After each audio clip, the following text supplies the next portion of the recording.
Voilà. Merci, bonjour à toutes et à tous. On va clore ce deuxième jour du salon Educatis, un jour qui est consacré à la question de la forme scolaire. La forme scolaire a été ouverte ce matin par l'intervention de Catherine Becchetti-Bizot à partir de son rapport d'inspection générale sur le changement de la forme.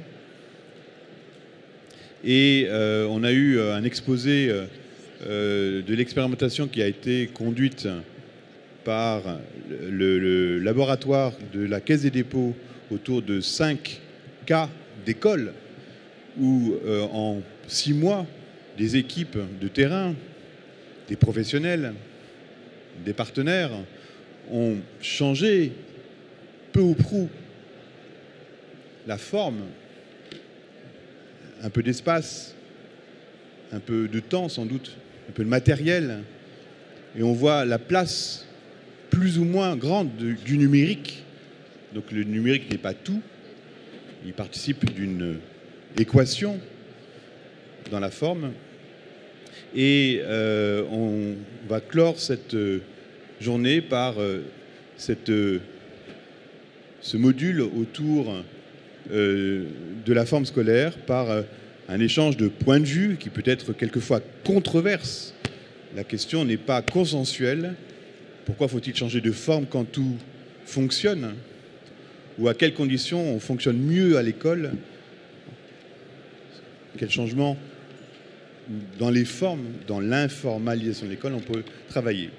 Je voudrais avoir sollicité vos contributions tout au long du déroulé de cette intervention. Vous pouvez, par l'Internet, sur vos smartphones ou écrans, interagir très directement en vous connectant sur slido.com, code dièse C1611, dièse C1611. C'est très simple. Posez une question et on fera comme dans C'est dans l'air que vous connaissez. Les intervenants ont un retour direct du questionnement et donc c'est très direct et c'est très lisible. Donc n'hésitez pas à poser des questions dont vous n'avez pas la réponse et des vraies questions. C'est-à-dire que la question qui n'est pas vraie, c'est ne pensez-vous pas que. Posez juste les questions dont la réponse, nous ne l'avons pas, mais ce sera à nous de la travailler ensemble. Merci à vous et je laisse la parole à l'animateur de ce module, Jérôme. Merci François. Alors la question que doit éclairer la controverse, comme l'a dit François, c'est: suffit-il d'innover dans l'école par l'architecture et le design pour en changer la forme? La mauvaise nouvelle, c'est que je n'ai absolument aucune qualification pour répondre à cette question. Mais la bonne nouvelle, c'est que nous avons 3 intervenants extrêmement experts qui vont pouvoir nous éclairer tout à fait.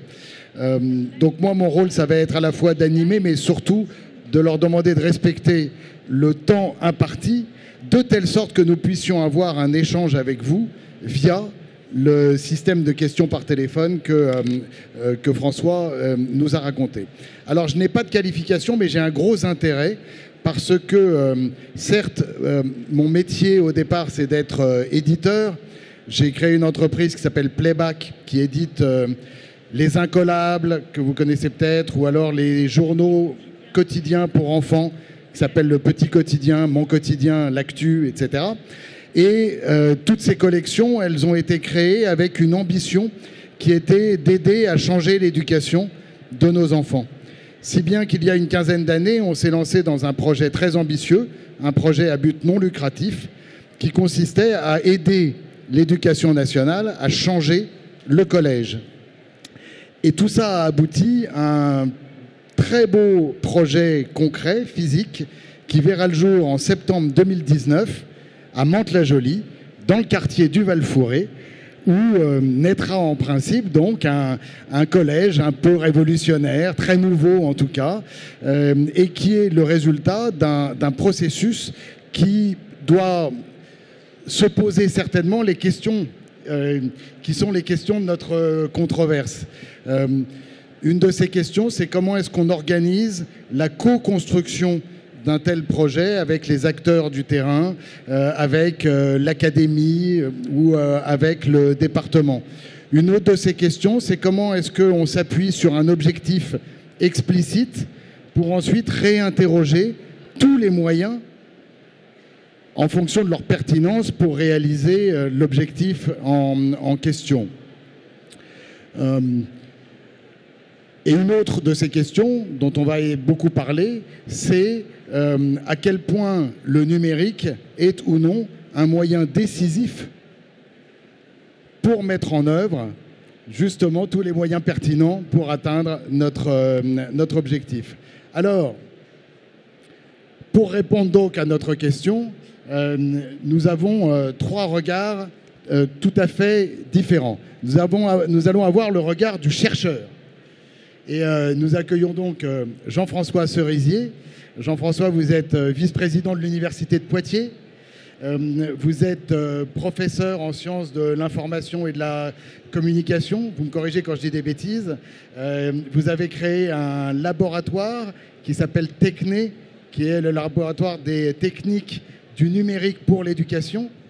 Et donc, vous allez nous apporter le point de vue du chercheur sur notre sujet.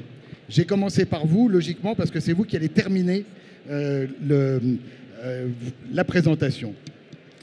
Juste avant vous, on écoutera Sabine Parnigis-Delefos. Sabine va nous apporter le regard de l'incubatrice en innovation. Sabine, vous dirigez l'innovation de la Caisse des dépôts. En 2016, vous avez lancé un appel à projet qui vous a permis d'isoler 5 expérimentations que vous avez suivies, permis finalement. Et aujourd'hui, vous allez pouvoir nous dire quel sens il faut retirer, en tout cas des premiers pas des expérimentations en question. Et puis, nous commencerons par le regard de l'actrice de terrain, de l'enseignante, Anna Maria Casella, prof d'italien dans un lycée de l'Académie de Nice. Et elle participe au projet Archiclass. Et Anna Maria, vous allez nous dire comment finalement ce projet Archiclass est différent d'une classe traditionnelle et comment vous pensez que c'est beaucoup mieux, évidemment. Et donc je vous laisse la parole. Anna Maria. Bonjour, donc je vais essayer en peu de temps d'être efficace. Le désir d'avoir une classe différente est né du fait que, en tant qu'enseignante, je me suis rendu compte que les élèves, ce n'est pas qu'ils ne veulent pas travailler, c'est qu'ils veulent travailler différemment. Et à ce travailler différemment, j'ai essayé d'y apporter d'autres possibilités. Je voulais commencer cette présentation par remercier les personnes qui m'ont fait confiance et qui m'ont permis de réaliser un projet qui me tenait à cœur.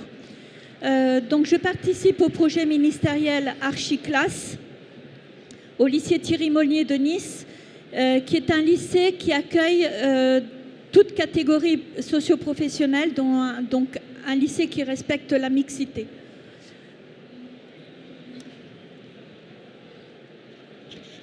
Alors, ça bug. C'est pas grave, on y est habitué quand on utilise le numérique. Toujours.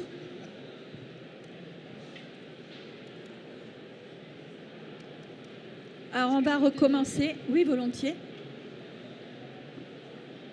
Je vais garder ça. Alors, le projet Archiclass, en quoi consiste-t-il? Je trouve assez incroyable que depuis plus de 100 ans, en fait, manifestement, l'école n'a pas beaucoup changé. C'est ce qui revient dans les différents ateliers auxquels j'ai pu assister.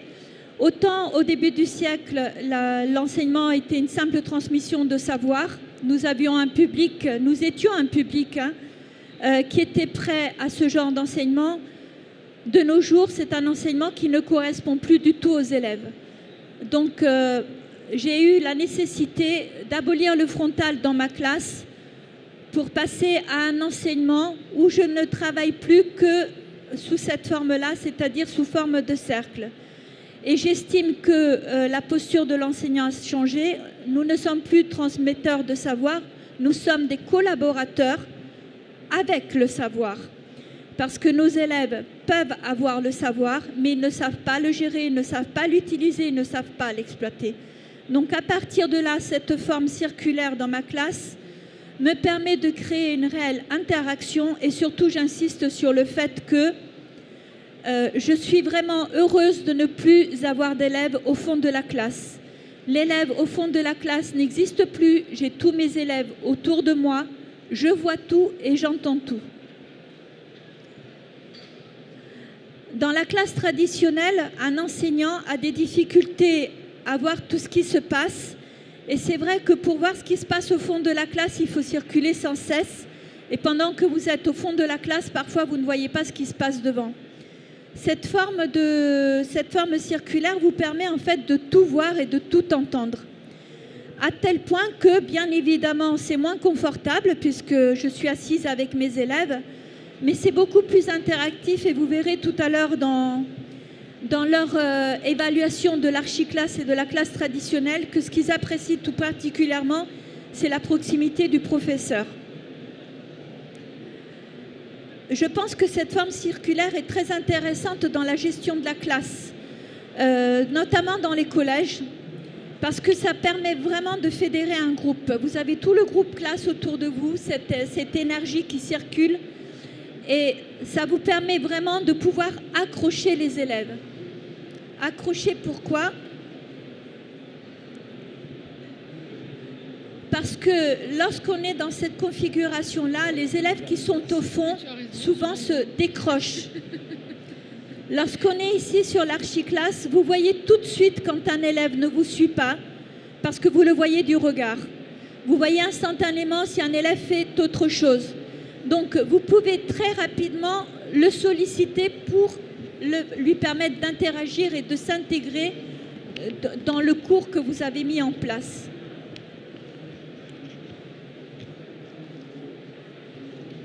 Pour interagir et pour débattre, c'est toujours le même problème. Hein. Dans ce genre de configuration, comment voulez-vous débattre avec des personnes qui se tournent le dos? Comment voulez-vous qu'un élève qui peut être timide ou réservé puisse intervenir alors qu'il est au fond de la classe? Dans les retours que j'ai eus de mes élèves, c'est ce qu'ils apprécient beaucoup, c'est le fait de ne pas avoir à lever la voix pour intervenir et de pouvoir intervenir plus facilement du fait qu'ils sont tous au même niveau. Les échanges se font vraiment extrêmement facilement et je dois dire que je suis professeure de langue, mais je suis également prof principale. Et sur ma classe de seconde, où l'on est porté à analyser ce qui se passe dans la classe, à analyser des comportements, à analyser une progression, à débattre sur la progression de certains et les difficultés des autres, je peux vous garantir que sur cette forme-là, tous les élèves s'expriment et non seulement ils apprennent à se donner la parole. Ce qui ressort tout à l'heure, vous allez le voir des graphiques, c'est que les élèves me disent qu'ils apprennent à écouter et ils apprennent à intervenir en temps voulu. Ma classe, en fait, elle est un des principaux objectifs, c'est introduire le numérique. Et pour moi, travailler sur le numérique, ça veut dire aussi collaborer.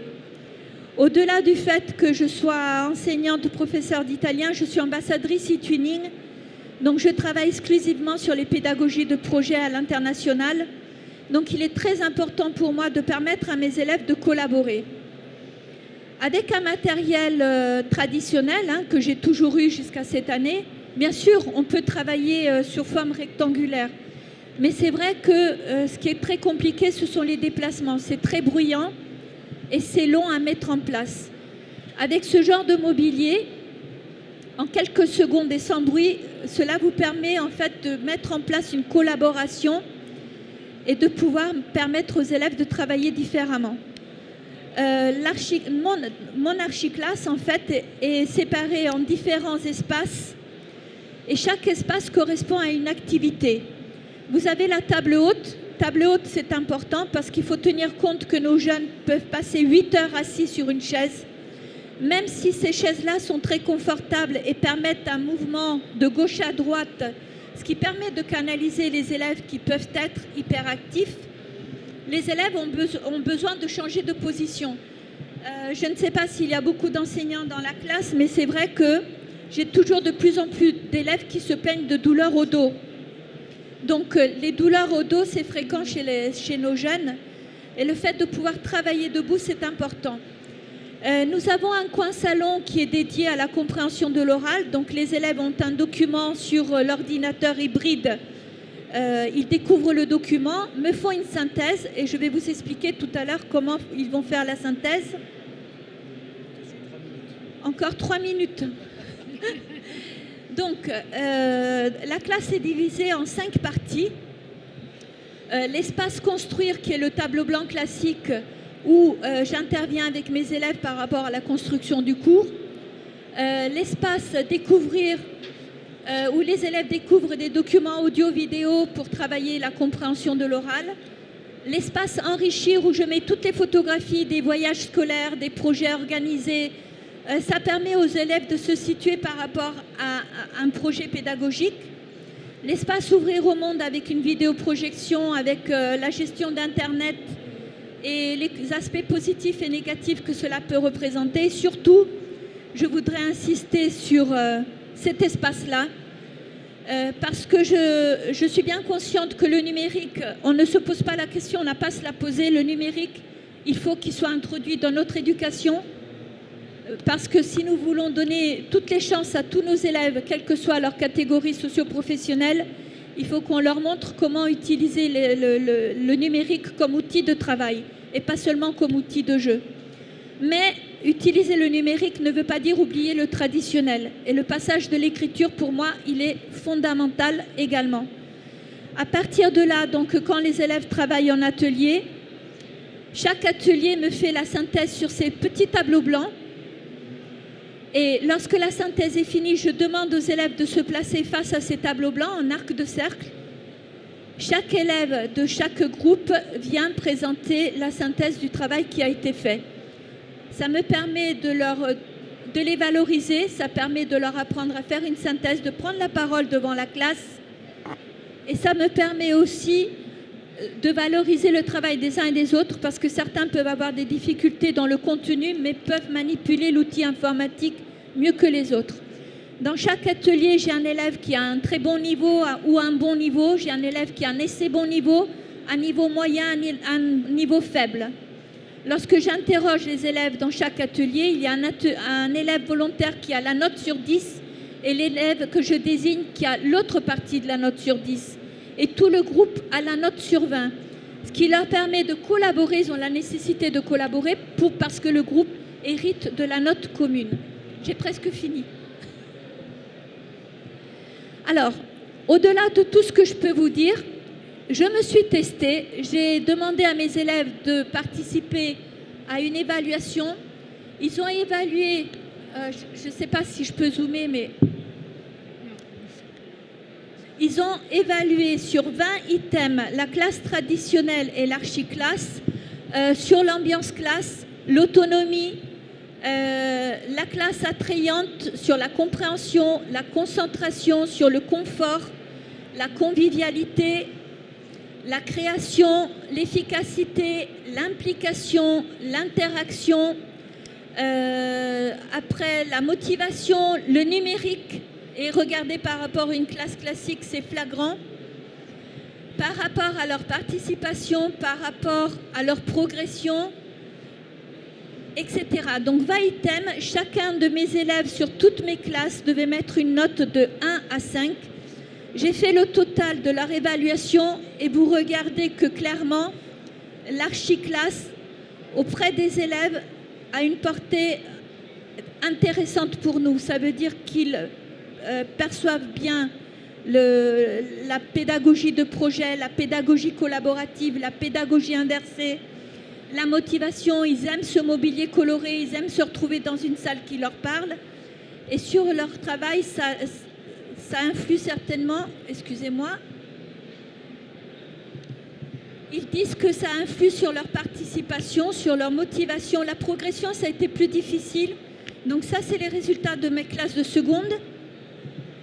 Mes classes de première, vous voyez que c'est pratiquement la même chose. J'ai demandé à des élèves de SES et de S d'évaluer l'archiclasse, donc par série et par niveau. Et ça, ce sont les résultats des classes de terminale. Ce que vous voyez à côté, en fait, ce sont les commentaires qu'ils ont mis. L'archiclasse est plus conviviale, la prise de parole est plus simple, ça donne plus envie d'apprendre, classe plus chaleureuse, donne plus envie de s'intégrer. Et j'ai remarqué que les élèves que l'on définit comme élèves décrocheurs, qui sont en difficulté scolaire, ce sont ces élèves-là qui ont mis le plus de points à l'archiclasse.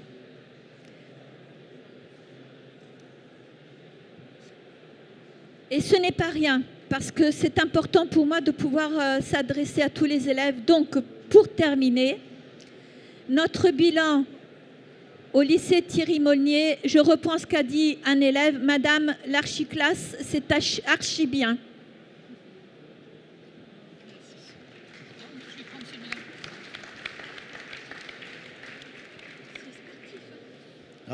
Merci Anna-Maria. Alors Sabine, Anna-Maria nous dit l'archiclasse c'est archi bien. Et vous avez suivi finalement 5 expérimentations différentes. Et est-ce que, vous allez nous dire quel est le sens qu'on peut extraire de ces 5 expérimentations, mais est-ce qu'elles sont toutes archi bien aussi ? Alors archi bien, c'est pas, je ne sais pas, elles sont bien, elles ont été surtout très enrichissantes pour les équipes avec lesquelles on a travaillé. Donc peut-être rapidement, cette aventure, en fait, elle a été menée effectivement par le Lab CDC, qui est l'incubateur de projet du groupe Caisse des dépôts, avec le soutien du ministère de l'Éducation nationale, des associations d'élus et de 2 chaires de recherche, une chaire de l'université de Cergy-Pontoise et du Tech et du Lab, et une chaire donc de l'ENSI et de l'ENA sur l'innovation publique, parce que c'était important pour nous d'évaluer et d'enrichir la démarche avec le volet recherche, mais on a un autre chercheur tout à l'heure qui va réagir sur tout ça. Très rapidement, en fait, il y a 1 an, on a lancé cet appel à projet. On a dit, enfin, notre parti pris, c'était de dire les espaces éducatifs, les bâtiments, les scolaires ne sont pas adaptés aux usages d'aujourd'hui et de demain. Ils sont souvent, en termes énergétiques, en termes de performance, assez obsolètes aussi au regard des usages numériques. Et on a lancé en fait un appel à candidature, un appel à manifestation d'intérêt auprès des collectivités territoriales, des établissements scolaires, qui étaient prêts à nous ouvrir leurs portes pour transformer un espace dans l'établissement. On a eu 40 réponses de terrains de test qui ont bien voulu rejoindre l'aventure. Parallèlement, on a demandé à des entreprises innovantes, des porteurs de solutions, de modularité, de solutions d'adaptation des espaces, de se porter candidat. Et là, on a eu un peu moins de succès parce qu'il y a un peu moins d'acteurs. Une vingtaine d'entreprises ont répondu. Au final, on a retenu 5 terrains de test auxquels se sont joints, on a adjoint du coup des apporteurs de solutions innovantes. Et en janvier dernier jusqu'en juin, en 6 mois, on est allé transformer des espaces scolaires occupés, exploités, utilisés par les enseignants, les élèves et la communauté éducative. Et je vais préciser un petit peu la méthode parce que c'est important et c'est un des enseignements en fait qu'on retient et quelque chose qu'on a validé finalement par l'expérimentation, c'est cette méthode. En fait, on applique des méthodes classiques d'incubation de projet. Jérôme m'appelait incubatrice tout à l'heure, mais oui, effectivement, j'essaie de créer les conditions pour le développement de projets innovants. Un projet innovant, finalement, c'est quoi? C'est quelque chose où on va prendre un risque, où on a un degré d'incertitude assez important. On sort des champs habituels et des champs connus. Quand on sort des champs connus, il faut sortir de la manière de faire linéaire et séquentielle qu'on a l'habitude de faire sur des projets usuels, mais penser de manière itérative et plus circulaire. Et donc, effectivement, à partir du moment où on a une idée innovante, nous, ce qu'on souhaite faire, et c'est la méthode test and learn, j'invente absolument rien, simplement on l'applique, c'est qu'on va aller construire, tester le produit, la solution, l'aménagement de manière très concrète, très opérationnelle, in situ, à grande échelle, à grandeur réelle, dans un environnement normal, et auprès surtout des utilisateurs, des usagers, des clients, si on parle voilà, avec un vocabulaire un peu de marché, mais avec les utilisateurs finaux. C'est-à-dire qu'on ne fait pas une étude de marché, on ne fait pas une enquête d'opinion, on va regarder quels sont les comportements de facto, les comportements réels des personnes par rapport à cette innovation. Et de cette première mesure, en fait, on va en tirer des enseignements et on va enrichir ce qu'on a construit, et on est sur des boucles d'enrichissement itératifs et donc de tests et d'apprentissage. Alors pour faire ça, et comme on est sur des sujets inhabituels et innovants, on adopte des méthodes, alors on utilise le mot de sprint, d'où l'image que j'ai choisie derrière moi, mais en fait on met un temps et un cadre contraint, un budget limité, un temps limité. Là en 6 mois, on est allé transformer des espaces, créer des nouveaux usages, enfin identifier, tester, mettre en œuvre, évaluer des nouveaux usages, voir quelles sont les conditions pour étendre ces usages de manière plus pérenne. Le temps et les moyens contraints, c'est important parce que quand on part sur des projets comme ça, on peut vite se laisser diluer dans un temps plus long, dépenser beaucoup d'argent et finalement, pour se rendre compte au final que ce n'était pas ça qu'il fallait faire. Et donc nous, notre conviction, c'est de se donner des contraintes fortes pour aller un peu droit au but et valider ou pas si les usages innovants, les aménagements innovants sont pertinents ou ne sont pas pertinents. C'est une démarche qui relève des démarches qu'on appelle d'innovation frugale, qui viennent notamment d'Inde et de pays du Sud, où les moyens sont plus limités. Alors, cette démarche, et là encore, c'est un des enseignements qu'on retire, c'est une démarche qui est vraiment à 360 degrés de co-construction et en trois dimensions. L'idée pour nous, c'est de partir des usages et de repenser des usages nouveaux. Quand on a eu les équipes qui réunissaient donc des enseignants porteurs d'un projet, les responsables d'établissements scolaires, des élèves, l'académie, la collectivité territoriale, bien entendu, en charge du patrimoine scolaire, un entrepreneur, le cas échéant, des étudiants en design, c'était des équipes pluridisciplinaires. On a demandé à ces équipes d'abord de penser des scénarios d'usage. Qu'est-ce qu'on va faire dans l'espace que vous voulez transformer? Qu'est-ce que vous voulez y faire? C'est quoi l'emploi du temps de cet espace? C'est quoi les différents usages qu'on va faire? Et à partir de là, on a pensé une première version des espaces. Donc à partir de là, on a adapté des aménagements. Donc c'est la deuxième bulle orange derrière moi. Et enfin, la troisième brique, ce sera effectivement de penser la rénovation des bâtiments. On ne l'a pas fait dans les 6 mois, évidemment. C'est un temps un petit peu plus long. Mais du coup, on pense la rénovation des bâtiments ou la transformation durable des bâtiments à partir d'usages et d'aménagements déjà testés. Voilà, et cette méthode, on la résume comme ça, je ne vais pas revenir dessus, parce qu'en 10 minutes, je voudrais vous donner aussi quelques exemples et aller un petit peu plus loin. Mais voilà, des tests d'usage avec des moyens frugaux. Ensuite, une transformation de l'espace un peu plus lourde. C'est déjà une conduite du changement. Toute cette démarche est une conduite du changement. Et ensuite, une extension à l'échelle du bâtiment. C'est une démarche que nous, on souhaiterait voir appliquée presque à tous les projets de rénovation des bâtiments scolaires, notamment de rénovation énergétique. Il y a un grand programme qui est en train d'être mis en place de rénovation énergétique des bâtiments scolaires. Penser une rénovation énergétique étendue avec des usages repensés, des aménagements repensés, des conditions techniques aussi repensées, que ce soit l'acoustique, la lumière, la qualité de l'air.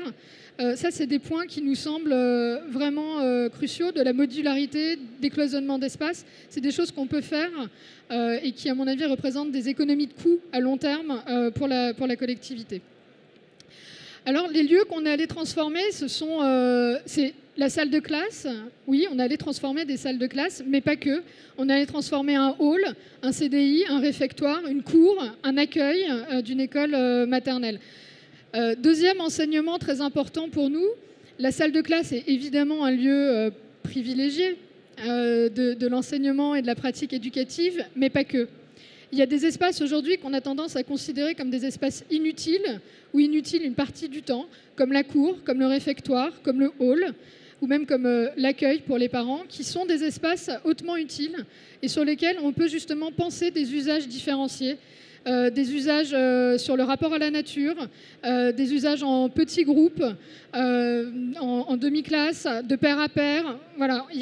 Et donc, finalement, sur les 5 projets, Il y en a beaucoup qui n'ont pas travaillé sur la salle de classe, qui ont travaillé sur d'autres espaces.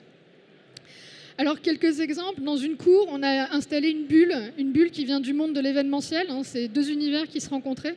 On est en Seine-Saint-Denis, dans un collège, dans un quartier plutôt difficile. Et cette bulle, finalement, est devenue un espace de dialogue, un espace de transmission. Elle est située dans la cour. Toujours dans le même collège, les collégiens ont conçu, je dis bien conçu, construit du mobilier modulaire qui est mis en place dans la cour. Vous les voyez à l'action, ils étaient encadrés par des architectes du collectif Bellastock. L'entretien, la participation des élèves à la co-conception, à la construction, à l'exploitation, à l'entretien des espaces dans lesquels ils vivent, du coup, une grande partie de leur vie, c'est aussi un des points qui nous semble vraiment important. Ça pose plein de questions de réglementation, de sécurité, etc. Mais c'est un moyen extraordinaire d'impliquer les élèves et de leur faire s'approprier ces équipements. La bulle, qui a été un peu un ovni dans la cour de ce collège, comme on a eu toute une démarche avec les élèves d'en penser les usages et d'en penser l'utilisation, d'avoir des élèves ambassadeurs, cette bulle a été vraiment respectée par les élèves, utilisée, alors qu'elle aurait pu être détruite assez facilement en fait. Et c'était une de nos craintes et en même temps, du coup, une de nos fiertés. Alors, je parlais du végétal. Là, on est dans une école maternelle à Saint-Étienne, en zone REP+. Et effectivement, on utilise aussi les espaces extérieurs. Dans le lien végétal, c'était aussi à Saint-Denis le cas, l'éducation au développement durable, à la biodiversité, le rapport à la nourriture. L'étonnement d'un élève qui a mangé une fraise dans le collège de Saint-Denis, une fraise qui avait poussé, qu'il avait plantée. Bon, ben voilà, c'est des choses, c'est des petites choses, mais des choses qui comptent. La salle de classe, donc j'en parlais, c'est toujours dans cette école maternelle à Saint-Étienne. On a conçu, testé, expérimenté du mobilier d'éveil avec un entrepreneur local qui s'appelle Picbois. Et donc pour aider les enfants justement à grandir. La maternelle, c'est un moment où on grandit beaucoup, l'éveil est très important et le mobilier joue un rôle primordial.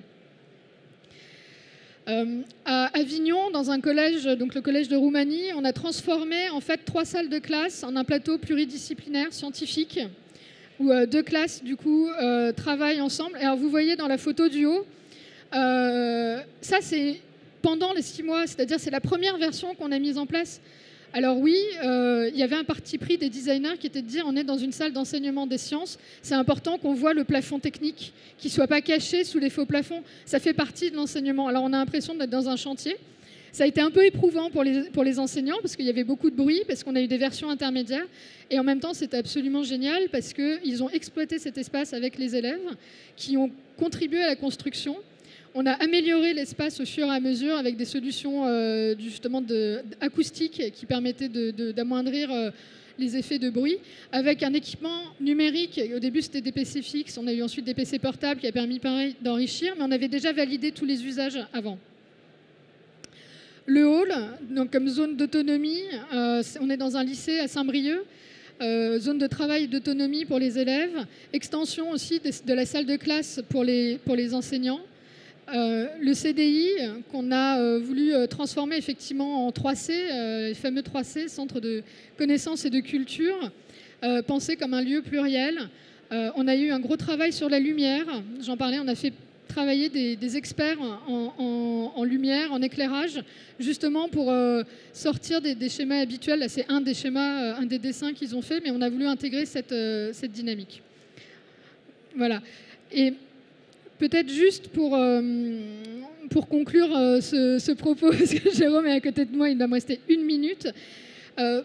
Pour moi, il y a quelques mots-clés qui sont importants. Pour nous, ces espaces qu'on transforme, c'est des brèches qu'on ouvre, en fait, c'est des possibles qu'on ouvre et qui permettent d'engager vraiment dans une démarche d'accompagnement du changement, de co-construction, une démarche vraiment participative, la communauté éducative au sens large, intégrant les parents, les élèves, la collectivité territoriale.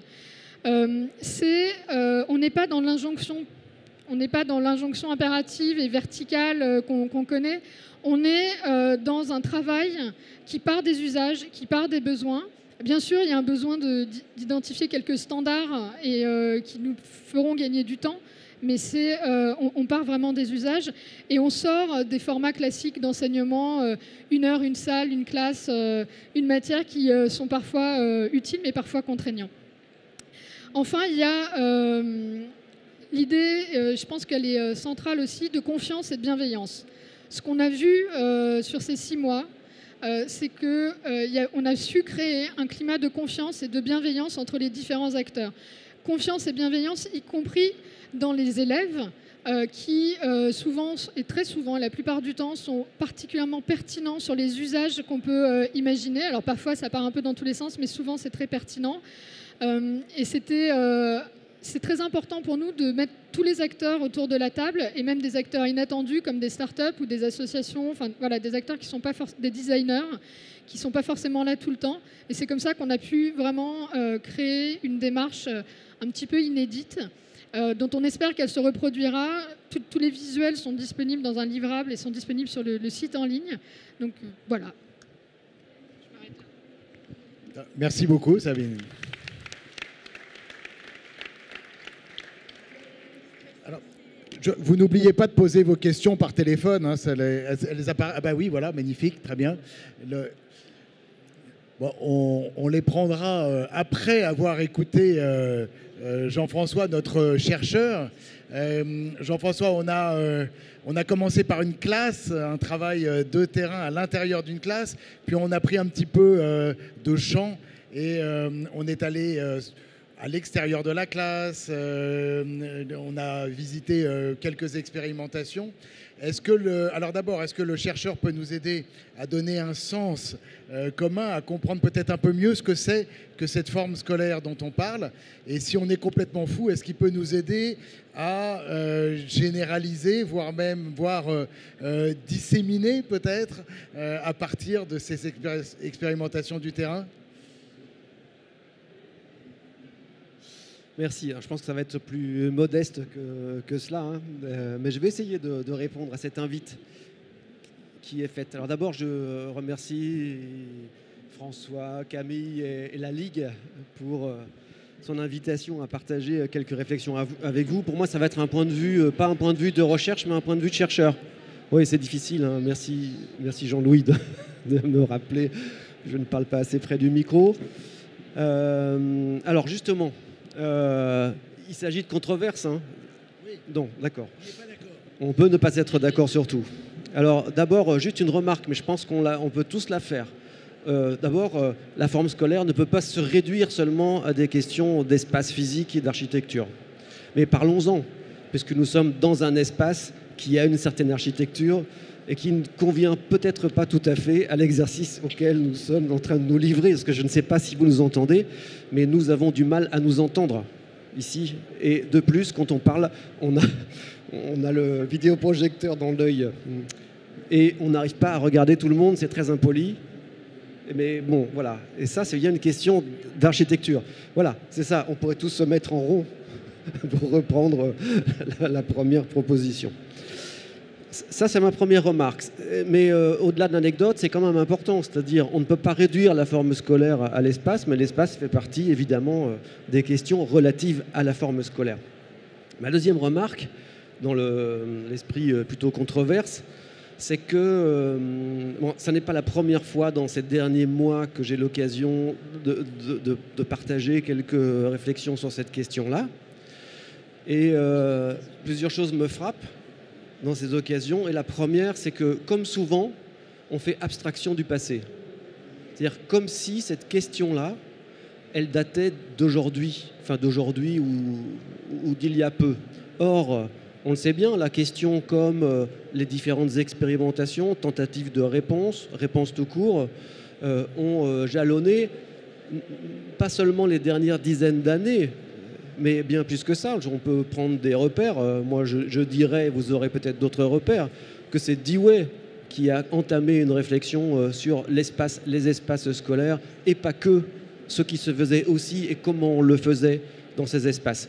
Là, dans ma ligne de mire, j'ai Bernard Montubert, et je sais que je vois que Jean-Louis se retourne pour le saluer, du coup. Et bien voilà, quelque chose qui s'est beaucoup discuté ces dernières dizaines d'années avec l'ICEM et à l'école primaire, notamment, pas que.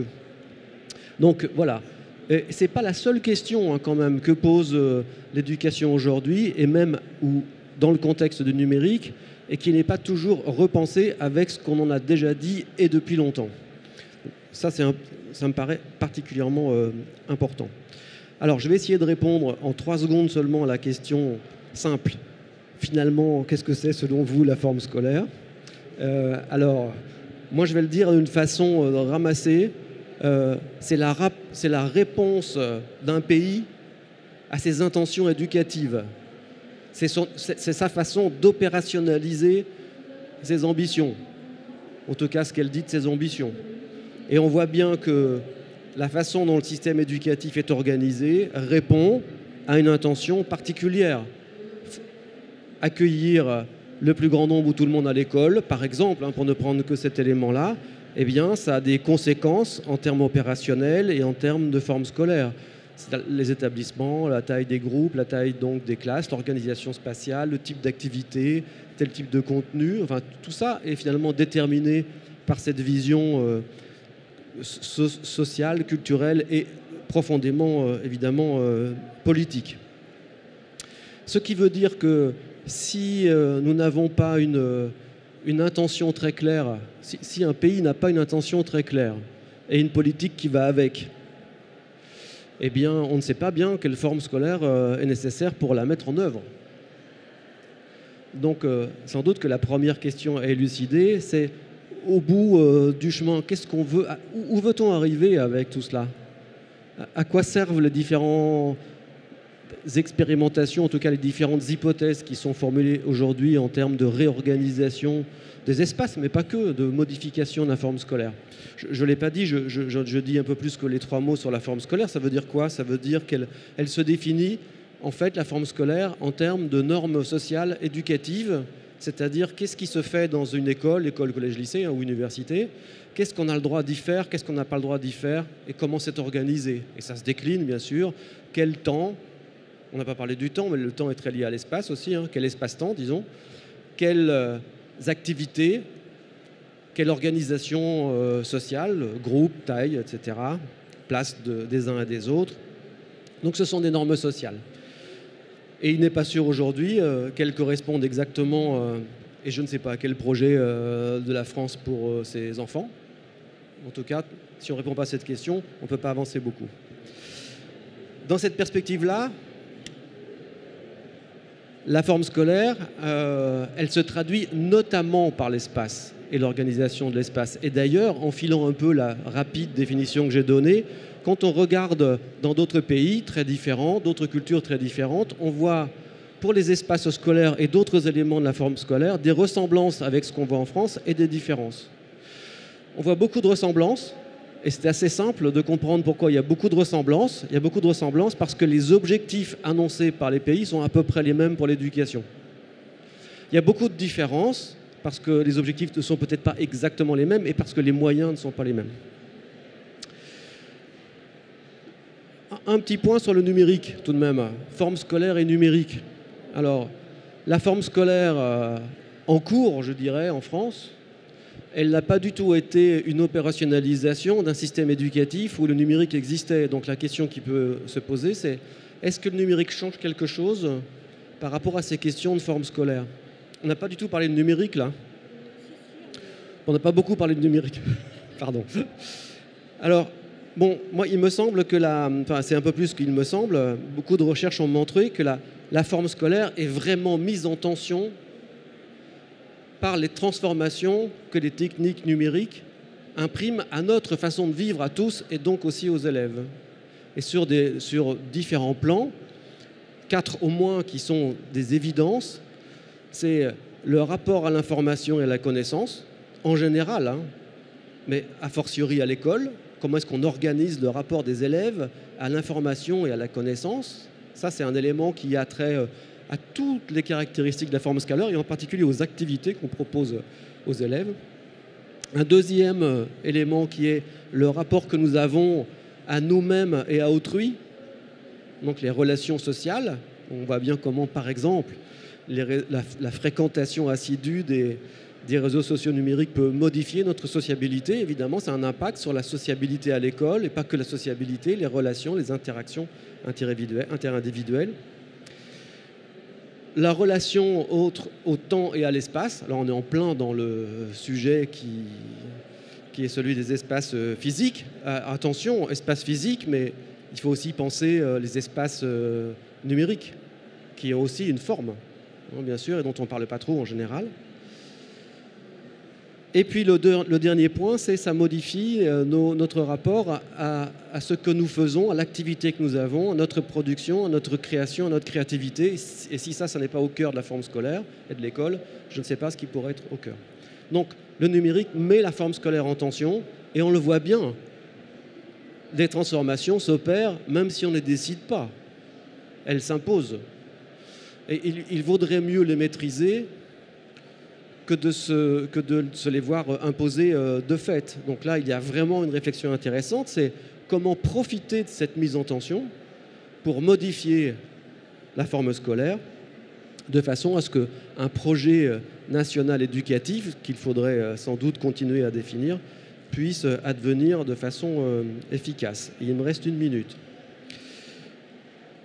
Alors, en 1 minute, je vais juste revenir sur les espaces. Alors, moi, je suis tout à fait intéressé et d'accord avec ce qui a été présenté là, et je voudrais insister sur un point, un mot qui a été utilisé, que j'avais noté aussi, je pensais le dire, mais d'une autre façon, c'est cette question d'innovation frugale, qui pour les espaces me paraît importante, parce que les grands projets et les grandes réalisations de construction ou de reconstruction d'espaces scolaires constituent la toute petite pointe émergée de l'iceberg. Et c'est très important et c'est très intéressant. Ce sont finalement des laboratoires. Mais il n'y aura pas de laboratoires partout. Parce que l'essentiel des 800, je ne sais plus combien, 830 000 enseignants, eh bien, ces enseignants-là vont continuer pour la plupart à enseigner dans des salles configurées comme celle-là. Et je termine par une anecdote matinale pour une discussion avec une collectivité qui est dans la salle. Je ne la vois plus, mais je l'ai vue tout à l'heure. Et qui a pour projet d'accompagner la transformation d'un collège, c'est dans le sud-ouest. Et la transformation de ce collège pose évidemment des questions très intéressantes et un projet très intéressant en termes d'architecture scolaire. Mais ce qui est encore plus intéressant, c'est que les travaux vont commencer et que pendant 2 années, le collège sera installé dans les Algeco.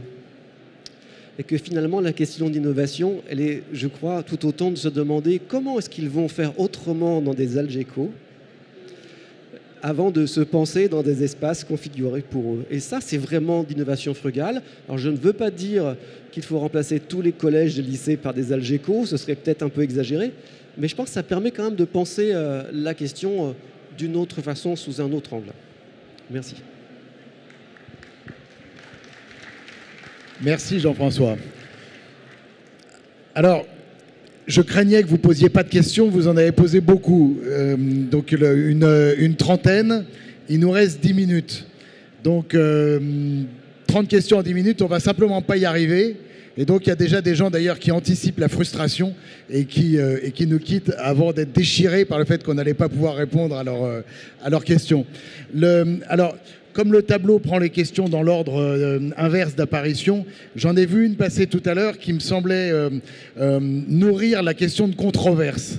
Le changement, en fait, ça génère des résistances pratiquement tout le temps. Donc, est-ce que vous anticipez dans vos différentes expériences les résistances que ça génère et comment vous adressez ces résistances?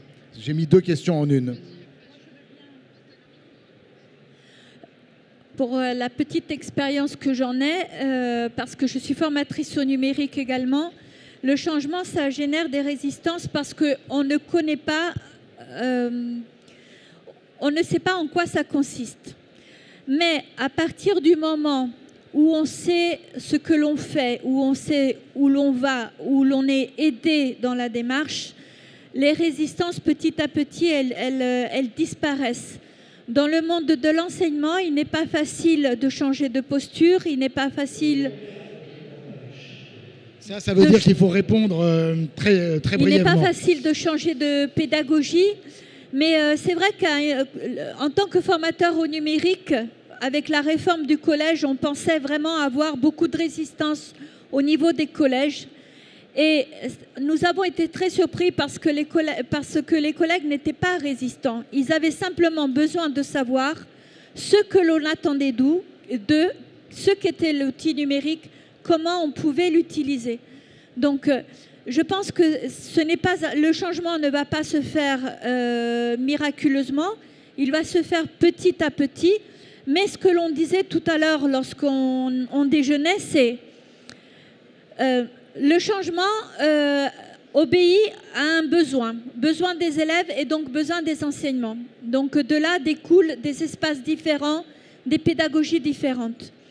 Si des collègues qui n'ont pas forcément ce besoin-là sont dans un espace où on leur permet d'aborder des pédagogies différentes, petit à petit, on va pouvoir intégrer ces pédagogies-là.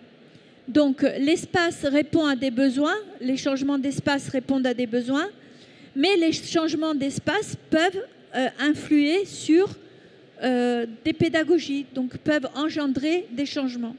En tout cas, c'est mon avis. Oui, qui est partagé. Effectivement, pour nous, partir de l'espace, c'est un point important. Alors, sur les résistances au changement, c'est sûr que pour démarrer, il faut quelques personnes qui ont envie de changer, qui ont envie d'y aller. Sinon, ça ne peut pas fonctionner. Et c'est pas grave si c'est juste une partie de l'équipe, quelques personnes dans la collectivité, ça, c'est pas gênant.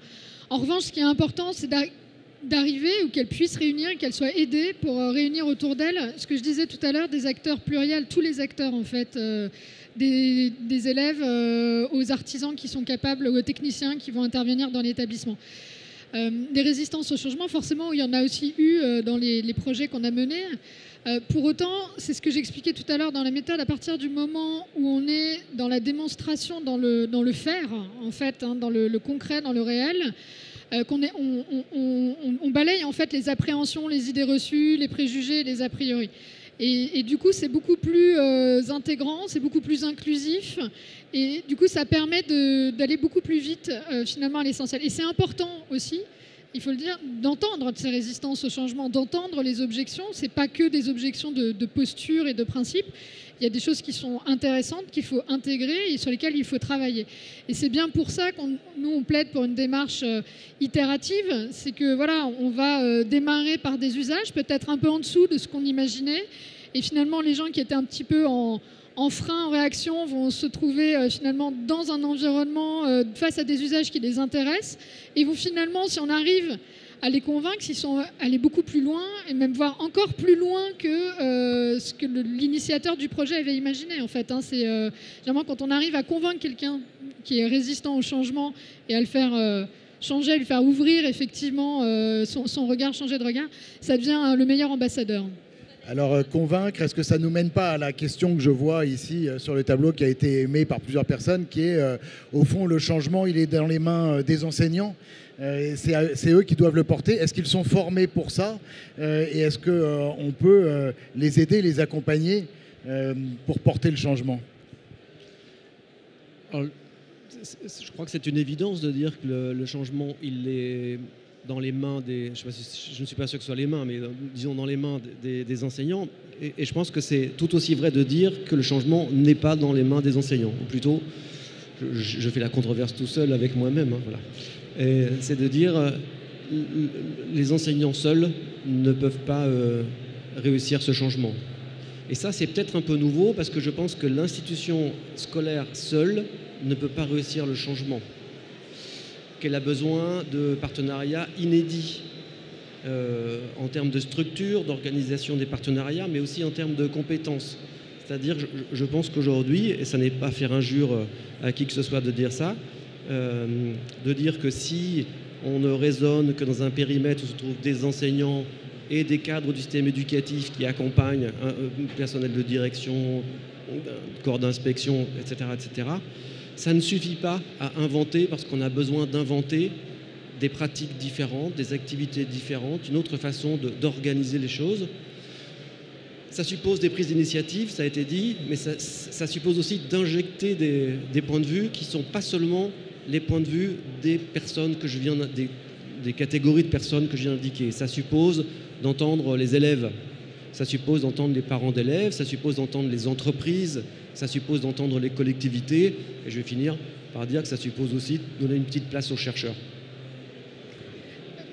Alors je suis complètement d'accord, et effectivement, juste pour illustrer très rapidement, on a fait entrer effectivement dans les projets des étudiants en design, des jeunes étudiants en design, des cursus de l'éducation nationale, qui ont apporté des regards complètement différents, complètement décalés, qui sont venus enrichir finalement les visions des enseignants qui avaient une idée, qui avaient envie d'y aller. Et on a fait entrer effectivement des entrepreneurs, alors qui ont été sélectionnés, qui se sont portés candidats, parce que c'était une des questions, et qu'on a sélectionné en fait au regard des innovations et de ce qu'ils apportaient au projet, en fait, nos terrains d'expérimentation. Et les entrepreneurs, ils ont apporté des choses. L'entrepreneur, c'est Bubble Tree, la bulle à Saint-Denis. En fait, en discutant avec l'équipe d'Avignon, le plateau pluridisciplinaire, il est allé concevoir finalement un banc modulaire avec un mur gonflable qui résout en partie le problème d'acoustique dans l'espace.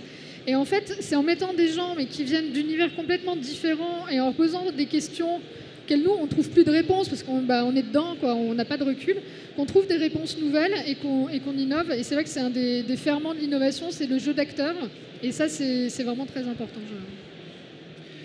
J'ai d'ailleurs vu passer aussi des questions qui se demandent si la forme scolaire, ça peut sortir du cadre finalement de l'établissement, de l'école.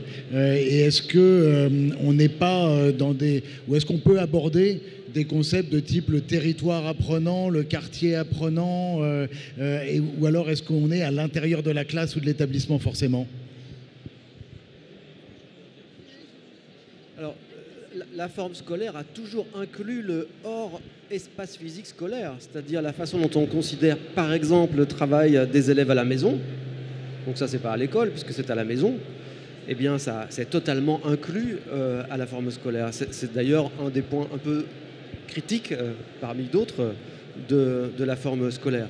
Donc, prendre en considération ce qui se fait hors l'espace-temps scolaire, évidemment constitutif d'une réflexion sur la forme scolaire. Si on veut donc faire évoluer la forme scolaire, il faut aussi penser à tout ce qui se fait et peut se faire hors l'école, pas seulement à la maison, hein, bien évidemment, et de préférence en articulation, de façon articulée, ce qui se fait à l'intérieur et ce qui se fait dans des ailleurs.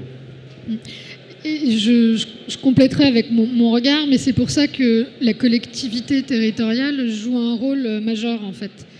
Le rapport de l'école au quartier, enfin de l'école, du collège, du lycée au quartier est fondamental. Et notamment pour les plus jeunes, j'ai envie de dire, dans l'éducation à l'environnement, à la nature, à la vie. C'est très important pour nous. C'était une des choses qu'on a essayé de faire à Saint-Étienne. C'est pas toujours très simple pour que ce que plantent les petits en maternelle puisse être ensuite transplanté dans le quartier, dans leur environnement, chez eux, mais pas que, aussi dans le quartier, et qu'ils puissent contribuer. Je parlais d'école comme de lieu de vie et dans lequel les élèves doivent être impliqués, mais le quartier, c'est leur environnement, et impliquer les élèves, les enfants là-dedans, ça nous semble primordial.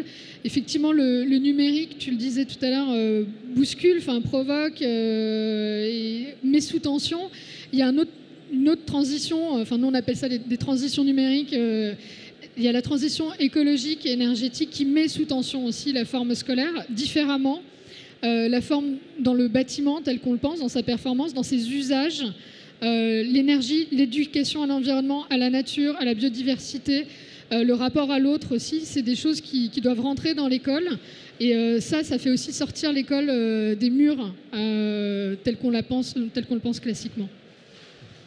Moi, je voulais juste dire un mot parce que il y a 50 ans, l'éducation s'adaptait. Maintenant, nous avons la neuroéducation, nous avons des recherches, nous avons des chercheurs qui étudient l'éducation. Et tout ce que vous avez vu, les espaces en couleur, le confort, les zones de relaxation, ça contribue au bien-être. Et il est prouvé par la neuroéducation qu'un élève qui se sent bien retient mieux, travaille mieux, est plus impliqué, plus motivé. Avant, l'école, c'était l'école souffrance. Je pense qu'il est temps de faire de l'école plaisir, où on y vient volontiers, où on s'épanouit, où chacun a sa place. Celui qui se débrouille mieux sur un point aide celui qui se débrouille moins bien. Ouvrir au monde, ouvrir à l'international, ouvrir la collaboration, ça c'est les futurs citoyens. Nous sommes dans une société où avec les réseaux sociaux, on est beaucoup en collaboration. À l'école, on peut faire le pas en avant. Donc faisons en sorte que nos élèves soient bien, pour qu'ils puissent évoluer et progresser dans le bien-être. Voilà. Bon, évidemment, c'est moi qui ai le mauvais rôle, c'est-à-dire qu'Anna Maria, elle parle du bonheur, des enfants heureux, du bien-être, etc. Et je suis obligé de poser les questions que vous posez. Et il y en a pas mal qui étaient autour des moyens, de l'argent, pas du tout le bonheur.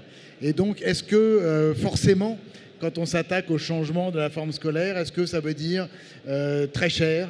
Est-ce que ça veut dire plus d'argent ? Est-ce que ça veut dire des salles plus grandes ? Mais bien sûr. Donc, à vous de répondre à cette question. Mais comme elle a été posée sous plusieurs formes, à la fois une forme physique sur les bâtiments, l'immobilier, et une forme monétaire, plus d'argent, je crois qu'il faut répondre. Alors, je pense qu'on ne se pose pas la bonne question. Alors, moi, je vous ai montré l'archiclasse. L'archiclasse, c'est un travail acharné de 2 ans. C'est l'aboutissement d'un travail vraiment à la limite de l'épuisement. Mais avant d'avoir l'archiclasse, la pédagogie collaborative inversée de projet, je la mettais en acte dans la classe comment ? Eh bien, tout simplement en déplaçant le mobilier traditionnel. Quand on n'a pas d'argent, on fait avec les moyens du bord, mais ce n'est pas tant le mobilier qui est important, c'est l'objectif que l'on a et les besoins que l'on a. Donc oui, évidemment, quand on a l'argent, c'est mieux parce qu'on peut faire un peu plus, mais même quand on n'a pas l'argent, on peut changer de stratégie pédagogique. J'ai vu une question qui disait, mais dans le rond, où est le tableau ?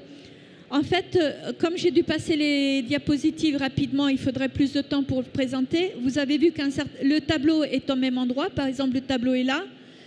Le cercle est là, et quand on doit travailler face au tableau, j'ai 2 demi-cercles.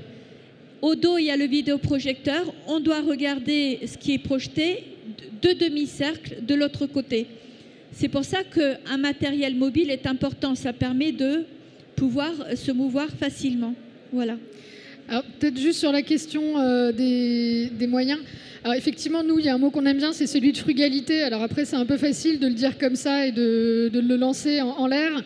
Mais la frugalité, c'est effectivement déjà d'essayer de tester avec des moyens, soit des moyens qu'on a déjà à portée de main, soit des moyens assez simples et peu coûteux, d'essayer de préfigurer, de mettre en espace et en forme les usages. On peut essayer de le faire, les chaises mobiles, les roulettes, effectivement, on peut imaginer d'autres choses. C'est inconfortable, c'est peut-être pas parfait, mais au moins avant de pouvoir dire, écoutez, il me faudrait tant, faire la démonstration et montrer que, écoutez, regardez les usages, regardez ce qu'on a pu faire. Maintenant, si on pouvait optimiser et avoir quelque chose de vraiment adapté, on sait exactement ce dont on a besoin. Déjà, on a beaucoup plus d'arguments. Ça, c'est dans la méthode. Et juste très rapidement, Jérôme, en termes de démarche, quand il y a un projet de construction ou de réhabilitation, déjà, quand il y a un projet de construction, et c'est quelque chose sur lequel on a notamment travaillé avec Laurent Janin et qui teste sur des vrais projets en cours avec des collectivités, essayer de garder une enveloppe de budget après l'inauguration, après l'ouverture de l'établissement scolaire, rentrer dans des lieux finis mais peut-être pas complètement aménagés, garder du budget pour continuer à aménager et faire évoluer les espaces, ça nous semble indispensable. C'est-à-dire qu'une fois qu'un bâtiment est livré, sa vie commence, sa vie ne finit pas, et si on n'a plus de budget, on est coincé. Ça, c'est la première chose. Et dans un projet de rénovation, c'est ce que je montrais rapidement dans les slides tout à l'heure, nous, ce qu'on souhaiterait pouvoir démultiplier, parce que les bâtiments neufs, c'est bien, mais ça reste une minorité. On a un stock de bâtiments assez important. S'appuyer sur les rénovations énergétiques pour étendre la réhabilitation des espaces, les aménagements des espaces, et profiter, prendre 6 mois, pour tester des nouveaux usages et rédiger un cahier des charges, une expression de besoin adaptée. C'est une économie, à mon avis, sur le long terme, indispensable. Mais alors Sabine, ça nous mène à la conclusion, en fait, puisqu'on est au terme de notre aventure commune. Est-ce qu'au fond, on est condamné à avoir une mosaïque d'expérimentations, d'initiatives dispersées, toutes valables, toutes intéressantes et qui méritent tout un regard? Ou alors est-ce qu'on peut avoir un regard généralisable ou en tout cas disséminable de telle sorte qu'il y ait un impact systémique sur la forme scolaire? Alors, peut-être juste en un mot, moi j'espère qu'on arrivera à avoir quelque chose d'assez généralisable. On n'est pas capable aujourd'hui de dire quelle est l'école idéale de demain, évidemment, parce qu'elle va continuer à se construire. Il faut qu'on arrive à penser des espaces évolutifs qui puissent justement, dont les usages puissent changer dans le temps. C'est un défi pour les collectivités, c'est un défi pour les architectes, pour les constructeurs, mais je pense qu'on a déjà des réponses et on n'aura pas un modèle, mais plusieurs modèles, mais surtout des bonnes pratiques, des réflexes et des méthodes renouvelées. Et j'espère qu'on arrivera à la Caisse des dépôts à continuer à accompagner cette démarche. Rien n'est encore fait, mais pour justement outiller les collectivités dans ces démarches. Alors, je vais donner un point de vue, mais je vais revenir d'un mot sur la question précédente. Il y a un poste de dépense qu'il vaudrait mieux ne pas oublier et dont on n'a pas parlé. C'est que inventer des nouvelles solutions pédagogiques, le faire à plusieurs, ça demande du temps. Donc il y a un poste de dépense qui est le temps des enseignants et le temps des autres. Ça, c'est important. Et quant à la réponse, je pense que je vais dire d'une autre façon ce qui vient d'être dit. Outre qu'on ne sait pas exactement où on va, on sait surtout que ça change tout le temps, hein, qu'il y a cette accélération de la société qui fait qu'on est vraiment pris en tenaille et qu'on doit changer tout le temps. Et que si quelque chose est transposable ou bien peut être disséminé de façon efficace, c'est absolument pas les résultats, c'est absolument pas ce qui nous a été montré, c'est la démarche. Et la démarche, elle, oui, je pense qu'on est aujourd'hui en train de construire de nouvelles démarches qui, elles, sont transposables, réplicables, généralisables. Eh bien, on a épuisé notre temps qui est si précieux. J'ai juste celui de vous remercier tous les trois et chacun d'entre vous d'avoir été avec nous. Merci.